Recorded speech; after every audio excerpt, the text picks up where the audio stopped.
que vio los milagros, que escuchó la voz de Dios, que tuvo un profeta y un pastor como Moisés, aún así no pudieron entrar. Dice que eso debe ser para nosotros una alarma para cuidarnos de que nosotros sí podamos entrar al reposo de Dios. Pero vamos a leer capítulo 4, verso 1. Acompáñame con tu lectura. Dice: temamos. Diga conmigo esa palabra fuerte: temamos. Así comienza el capítulo 4, como bien sacapuntas, ¿no? Pues no sea que permaneciendo aún la promesa de entrar en su reposo, alguno de vosotros parezca no haberlo alcanzado. Quiero hacer una pausa aquí. ¿A quién va dirigida la carta a los hebreos? A cristianos hebreos que antes practicaban el judaísmo y después se convirtieron a Cristo, y también a un pequeño grupo de hebreos que simpatizaban con el evangelio, pero aún no estaban convertidos, solamente estaban de alguna manera convencidos en su mente, pero no convertidos en su espíritu. Verso 2: porque también a nosotros se nos ha anunciado la buena nueva como a ellos. ¿A quiénes? Al pueblo de Israel.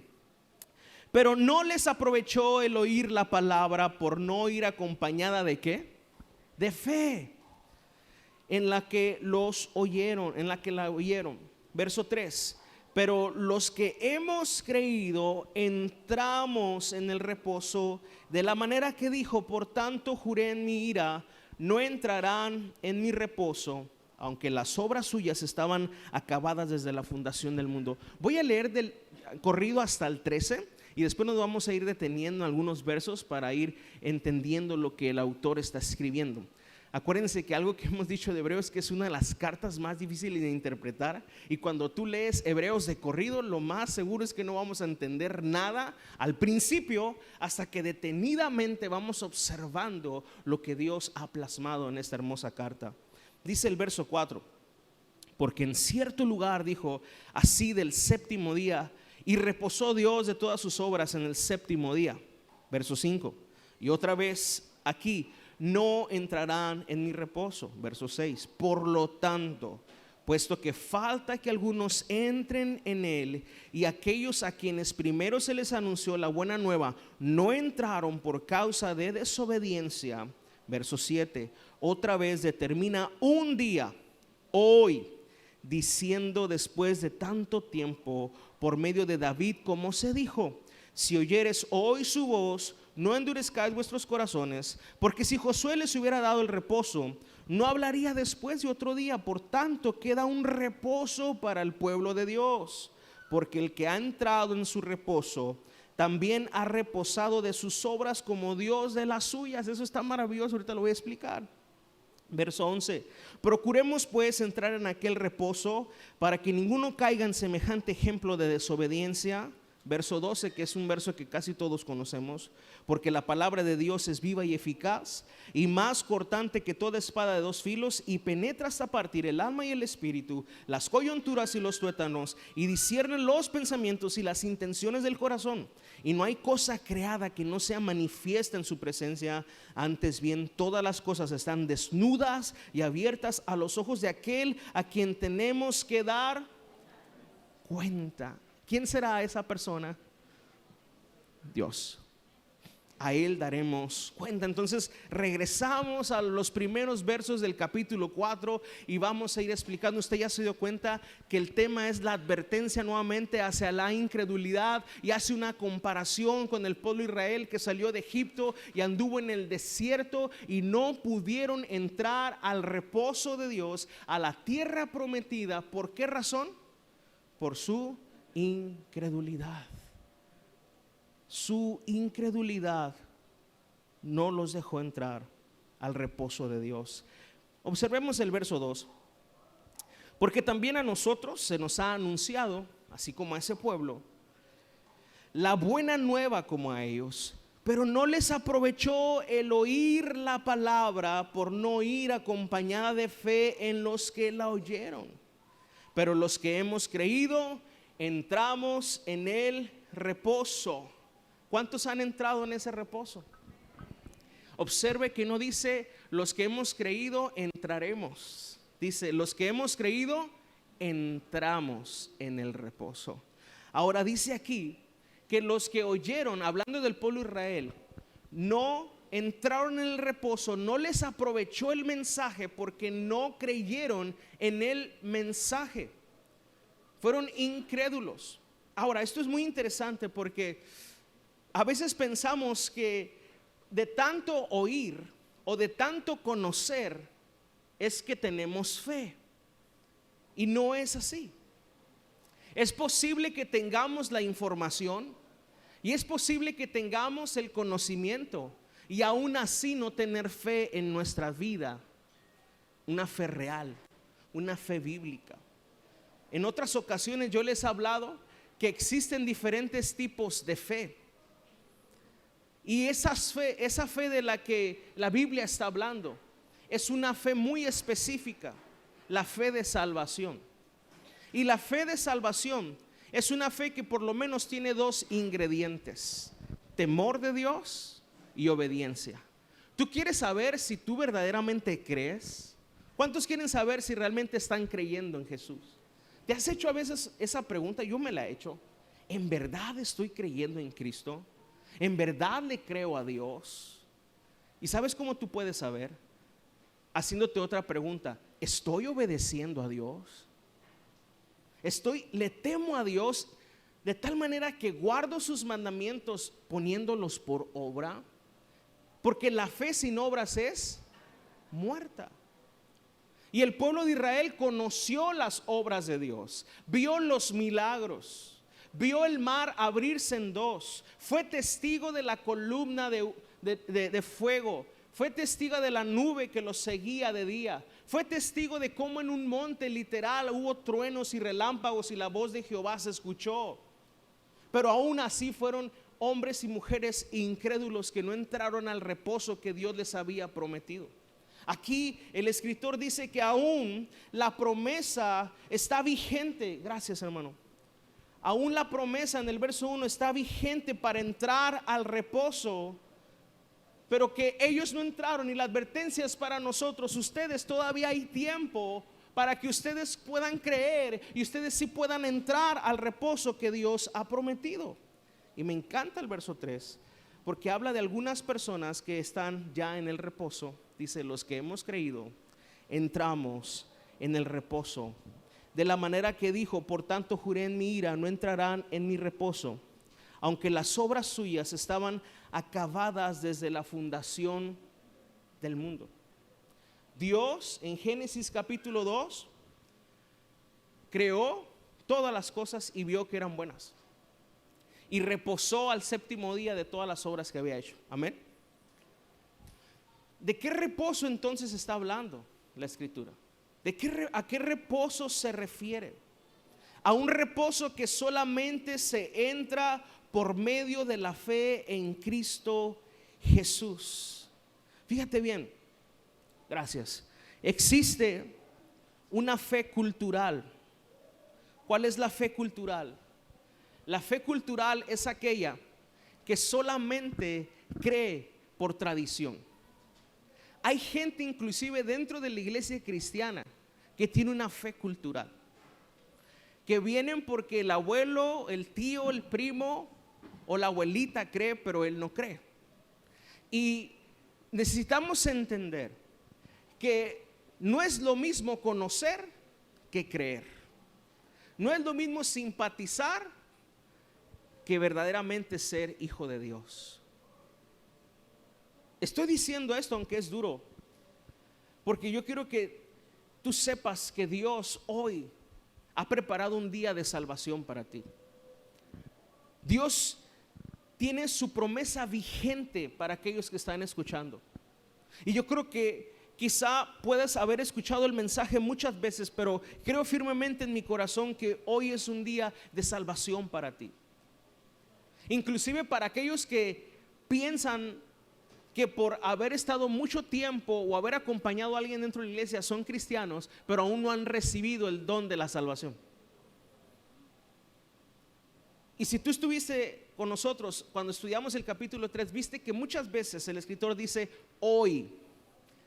Y ahora que leemos el capítulo 4, vuelve a decir que hoy es el día donde el que tenga oídos tenga que oír lo que Dios te está diciendo. Dice aquí en el verso siguiente, verso 5: y otra vez aquí no entrarán en mi reposo. Por lo tanto, puesto que falta que algunos entren en él, y aquellos a quienes primero se les anunció la buena nueva no entraron por causa de desobediencia. Otra vez determina un día hoy, diciendo después de tanto tiempo por medio de David, como se dijo: si oyeres hoy su voz, que dice, no endurezcas el corazón. Esta palabra es para ti. Si tú escuchas hoy la voz de Dios, no endurezcas tu corazón. Dios quiere desmenuzar y quebrantar esa fe cultural, esa fe tradicional, esa fe que hace por hacer porque así se ha hecho, esa fe que te dice yo voy a la iglesia porque pues la familia va y hay que ir y es domingo. Sino que tú empieces a conocer a Dios realmente y a saborear lo que es tener una comunión con Cristo y a conocer el plan de Dios para tu vida. Existe otro tipo de fe en los hombres, son fe que el hombre puede producir en su corazón: la fe supersticiosa.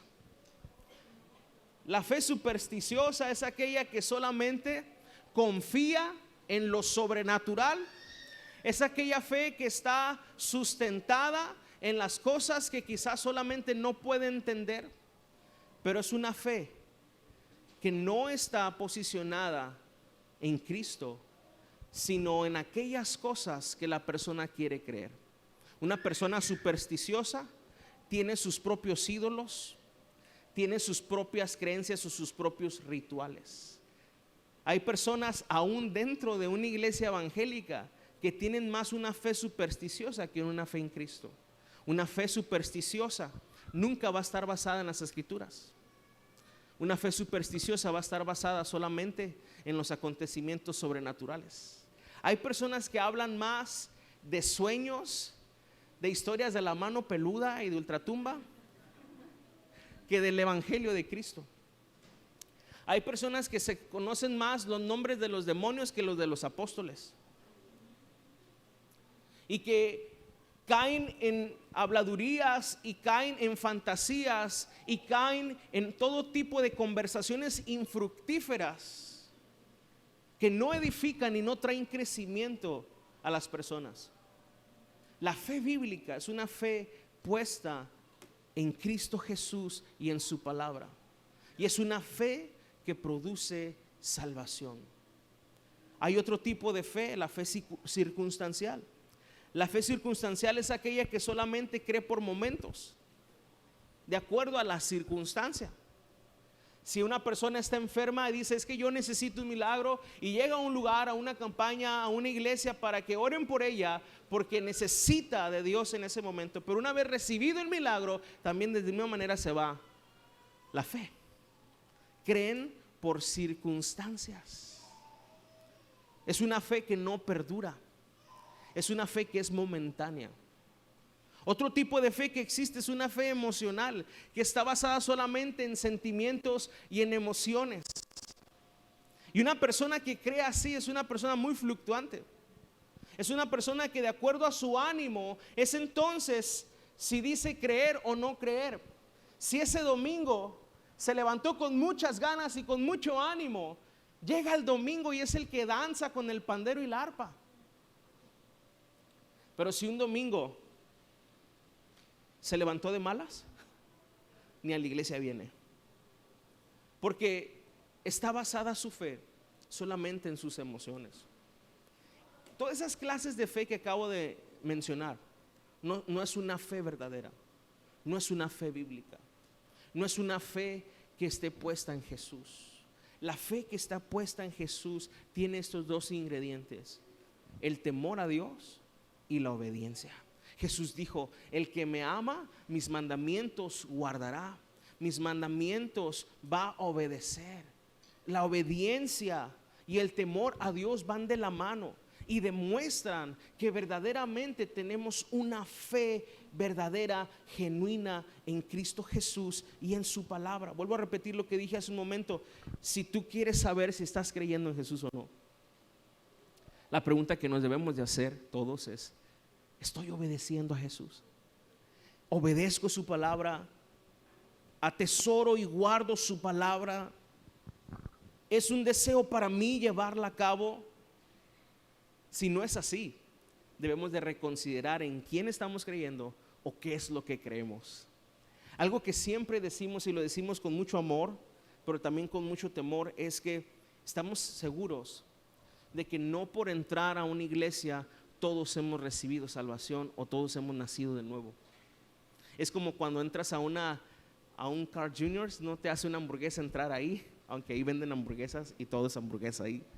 De la misma manera, entrar a una iglesia cristiana no nos convierte en cristianos, nos convierte en cristianos creer en Jesús, seguir a Jesús.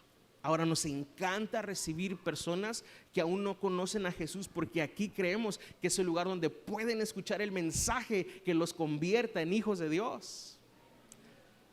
Y como dije al principio, este es un día de salvación. Este es un día donde tú vas a escuchar el mensaje, la palabra que tiene poder para convertir el alma, para transformar los pensamientos y los corazones. Y aunque quizá por mucho tiempo atrás, inclusive años, hayas escuchado, pero aún tu corazón no se ha doblegado ante el Señor, creo firmemente en mi corazón que este es un día diferente, que este es un día donde Dios habla a tu oído y te convence y hace que tu corazón se incline para arrepentimiento, porque Él te ama. Vamos a seguir leyendo.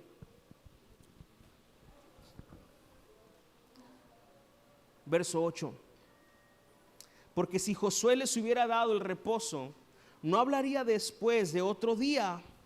Por tanto queda un reposo ¿para quién? Para el pueblo de Dios. Escucha esto. Queda un reposo para el pueblo de Dios. Hablemos un poquito de los reposos en la Biblia. Génesis 2 habla de un reposo, que Dios reposó al séptimo día después de hacer toda la creación. Después vemos también que el pueblo de Israel se le prometió la tierra de Canaán, que fluye leche y miel, y ese sería un reposo de Dios para el pueblo. Amén. La Biblia también habla de un reposo celestial en el cielo. ¿Cuántos esperan ese reposo? Y esto es muy interesante porque dice el verso 10 que porque el que ha entrado en su reposo, verso 9, por tanto queda un reposo para el pueblo de Dios. Especifica para quién es ese reposo. No es para todo el mundo, es para el pueblo de Dios. ¿Y quiénes son el pueblo de Dios? Los que creen en Dios. ¿Cuántos creen en el Señor? Ok, ahora sí los noté más convencidos. Vamos avanzando, ya en el capítulo 4 ya casi toda la iglesia cree en el Señor. Los primeros capítulos, ¿cuántos son salvos? Por ahí levantaban así una mano. Regresemos un poquito al verso 8. Porque si Josué, ¿te acuerdas de Josué? Sucesor de Moisés, el hombre que entregó al pueblo la heredad, el hombre que pudo entrar al reposo. Él y Caleb fueron los únicos dos hombres de toda la generación que pereció en el desierto que sí pudieron entrar a la tierra prometida, porque hubo en ellos fe. Le creyeron a Dios y Dios dijo: Josué y Caleb son los únicos que van a entrar a la tierra prometida. Y Dios le dijo a Josué: yo te he escogido como el sucesor de mi siervo Moisés para que tú le entregues al pueblo sus tierras, para que la promesa que yo les he hecho sea vista y sea tomada por ustedes. Pero es interesante lo que dice aquí, porque si Josué les hubiera dado el reposo, no hablaría después de otro día. Por tanto queda un reposo para el pueblo de Dios. ¿Qué está diciendo aquí? Pareciera juego de palabras. Lo que está diciendo es que el reposo de Josué no es el reposo al que Dios se refería. El reposo de entrar a la tierra prometida era una sombra y una figura solamente de lo que iba a venir, del verdadero reposo de Dios. El reposo de la tierra de Canaán era temporal. Es más, si analizamos un poquito la historia, para entrar a ese reposo tuvieron que pelear un chorro de batallas. Tuvieron que enfrentarse a gigantes. Tuvieron que pelear con ejércitos sanguinarios. Tuvieron que sufrir bajas, ser heridos para poder entrar a ese reposo. Pero el reposo que Dios ha preparado para su pueblo, la iglesia de Cristo, es un reposo donde verdaderamente vamos a entrar y vamos a descansar. Porque Dios ha hecho toda la obra por medio de Cristo Jesús. Cuando Él dijo en la cruz del Calvario, consumado es, ya no hay nada más que añadir, ya no hay nada más que hacer.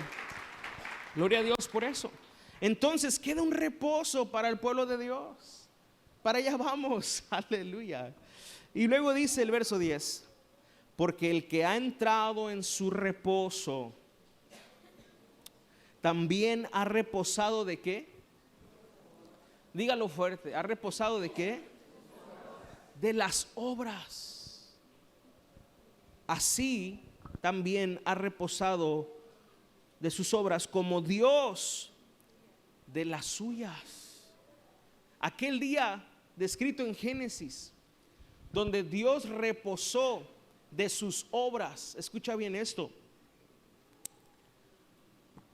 Es maravilloso. El hombre fue creado al sexto día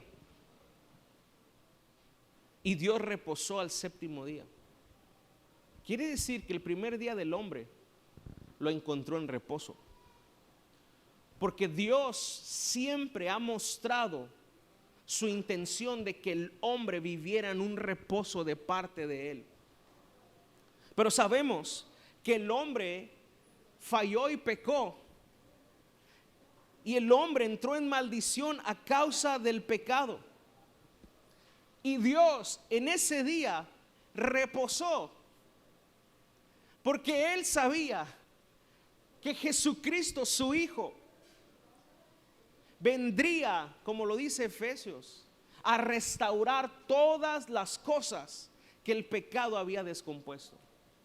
Jesucristo vendría verdaderamente a restaurar las cosas en el cielo, en la tierra y aún debajo de la tierra, porque aún la tierra por causa del pecado cayó en maldición. La tierra empezó a producir carnes y espinos. Romanos capítulo 8 dice que la tierra gime anhelando la manifestación de los hijos de Dios. ¿Qué significa eso? El tiempo cuando Cristo venga a restaurar todas las cosas, aún la tierra será restaurada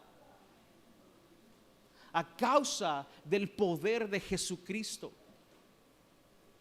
Y Dios reposó el séptimo día. Dios reposó de la caída del hombre, porque Él sabía que Jesucristo es el Cordero de Dios inmolado en la cruz desde antes de la fundación de este mundo. Eso significa, como lo he dicho en otras ocasiones, que todavía no había el hombre pecado cuando Dios ya había planeado enviar a su Hijo a restaurar al hombre.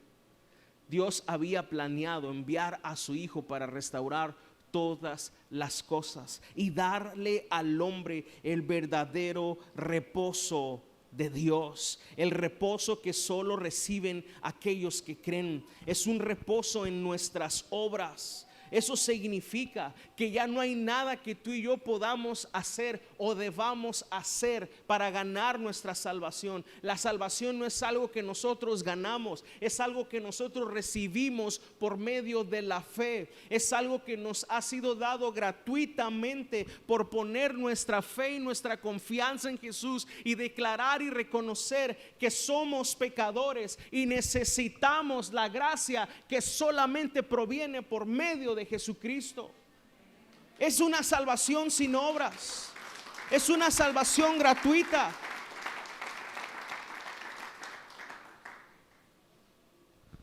Es lamentable ver cómo aún personas dentro de la iglesia no han entendido este principio. Siguen pensando que con sus obras ganarán la salvación. No puedes ganar la salvación. Pensar así sería invalidar el sacrificio de Jesús. Nuestra obediencia no es para ser salvos. Nuestra obediencia demuestra que somos salvos.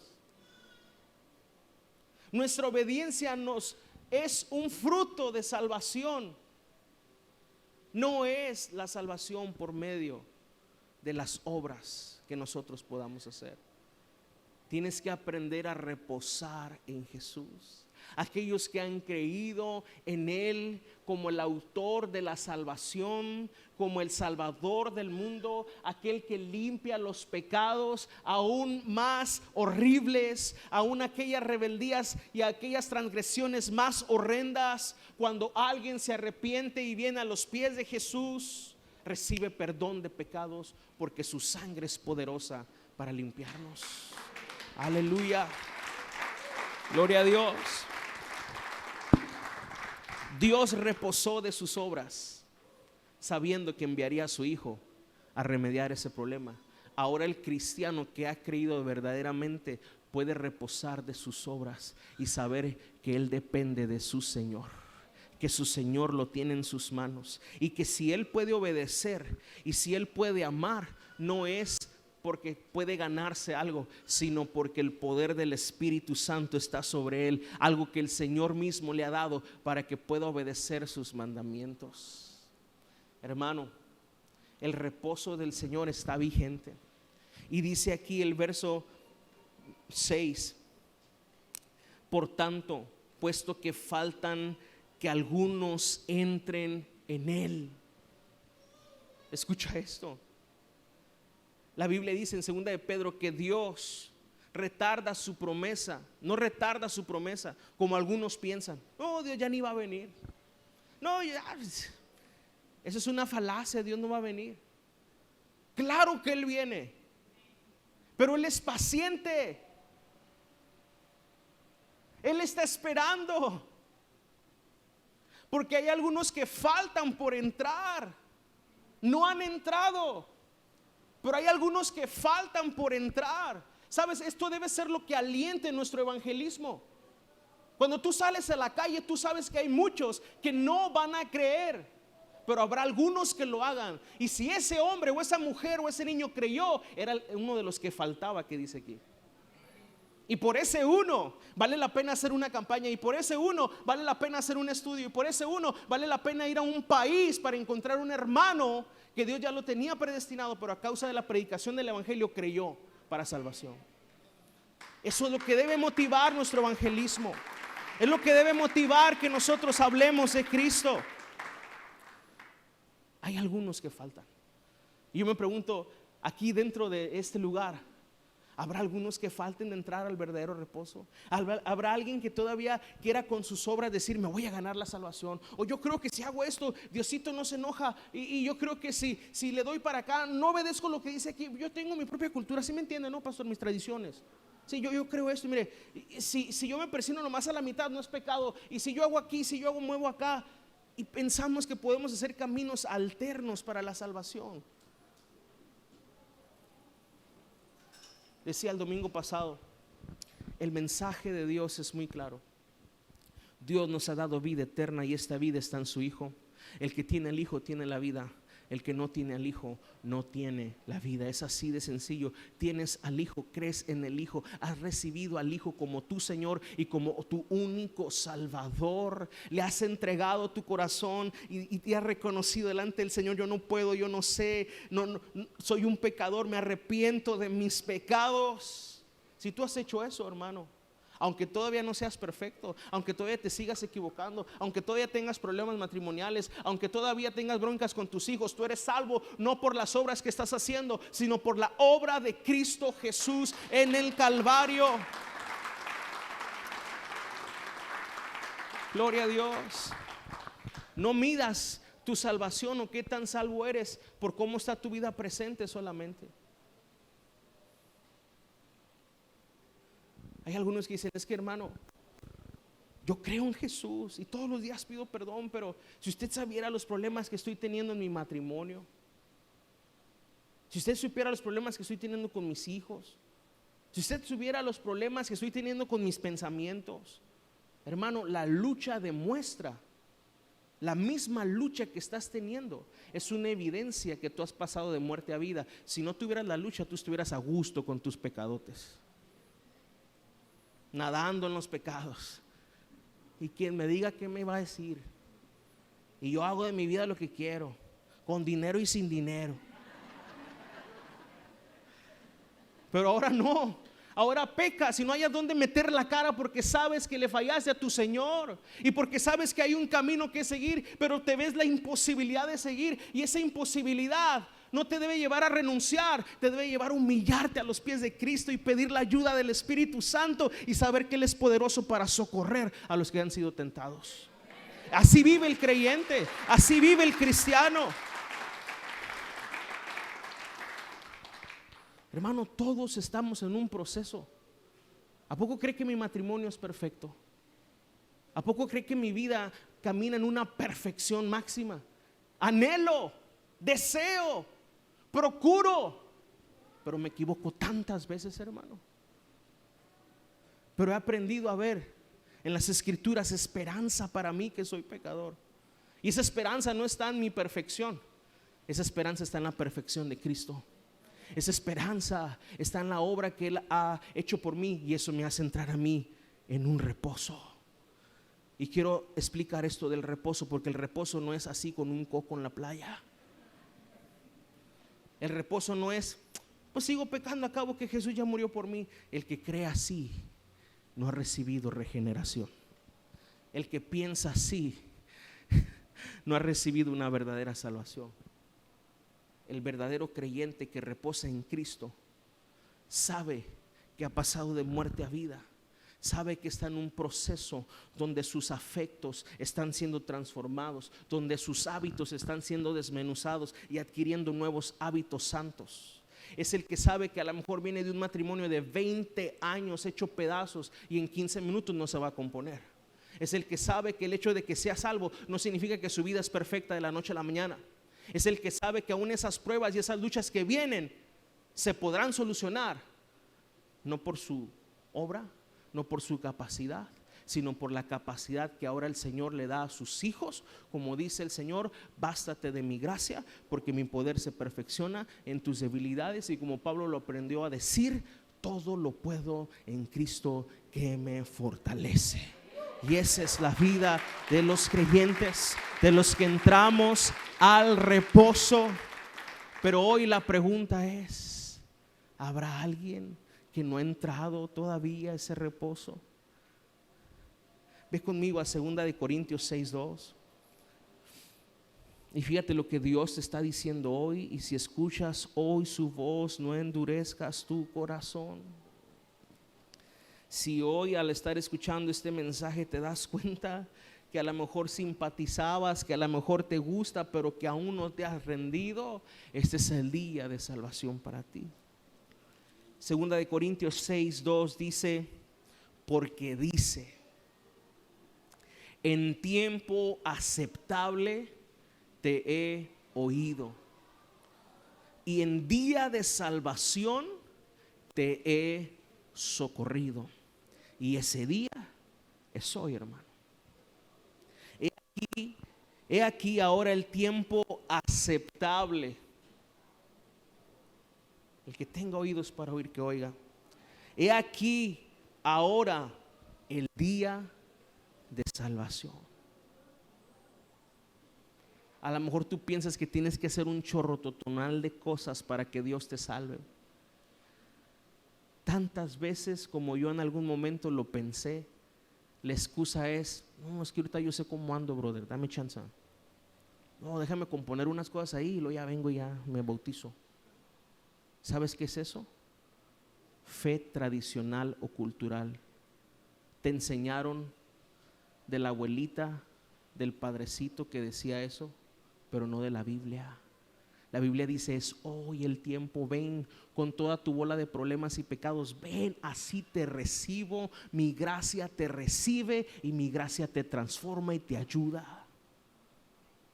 Nuestra conciencia humana, al reconocer la deidad de Dios, nos lleva a eso, a decir, No, es que no me puedo acercar hacia Dios, ando bien sucio.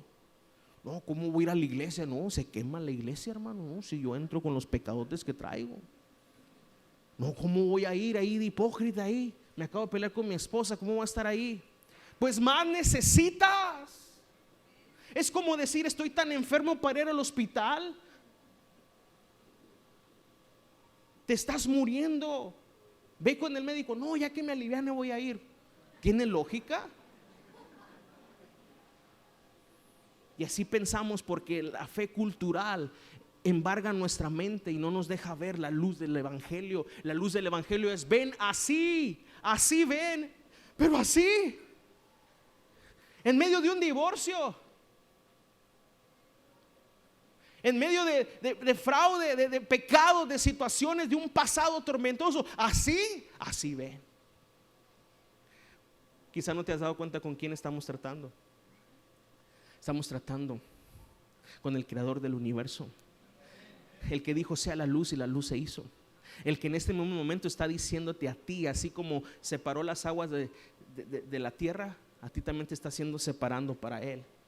El mismo que está diciéndole a tu alma y a tu espíritu sea la luz en este momento. Y que no sabes por qué hay lágrimas ahorita en tu corazón. Es porque estás escuchando la voz de Dios, la voz del Espíritu Santo, que te dice así, en tiempo aceptable te he oído. Este es el tiempo donde Dios te acepta así como eres, así como estás. Así el Señor te está llamando: ven a mí, y en día de salvación te he socorrido. Hoy Dios está extendiendo su mano sobre ti, socorriéndote, rescatándote. ¿Crees que hay algo imposible para Dios en verdad? ¿Crees que Dios no puede hacer algo en ti o contigo? Estás equivocado. No has conocido al Dios de la Biblia aún. Pero hoy este es el día donde empieza a suceder ese milagro de salvación en tu vida. Este es el día donde Dios empieza a transformar tu corazón. He aquí ahora el tiempo aceptable. Nadie tenemos la vida comprada. Si alguien está aquí pensando después, no sabe si habrá un después. No sabes si por andar de atrabancado queriendo tirar la comida china pasa un carro y te atropella aquí afuera, hermano. No puedes decir después: este es el día donde Dios te está hablando. No endurezcas el corazón. Escucha lo que Dios te está hablando. Y aunque sientas que traes tantas cosas que no puedes con ellas, y has buscado tantas ayudas, has ido a psicólogos, has ido quizás psiquiatras, o has buscado todo tipo de alternativas, hoy es un llamado para encontrarte con el Dios del universo, el creador de todas las cosas, el autor de la salvación, aquel que nos ha redimido con su sangre poderosa. He aquí el día de salvación. He aquí el día de salvación. Cierra tus ojos, por favor. Si hay alguien que hoy va a rendir su vida a Jesús, que hoy va a reconocer sus pecados, alguien que hoy va a entrar al reposo de Dios por medio de la fe y no por sus obras, si tú eres esa persona, yo te invito a que levantes tu mano ahí donde estás. Si tú quieres recibir a Jesús como tu Salvador, Dios te bendiga. Si hay alguien que creía